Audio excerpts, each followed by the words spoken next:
sige, matulungan natin, Padre. Kasi siyempre yung mama, Ayun, yun, papatayin. Stop nyo nga po. Stop nyo nga po. Apo. Okay.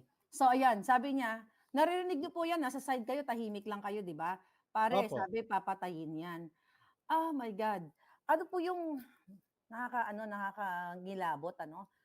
Ano po yung naramdaman niyo dyan, sir? nagkausap kami. Sabi ko, kuya, matalimugot yan. Nag-aaway ang Duterte at Marcos.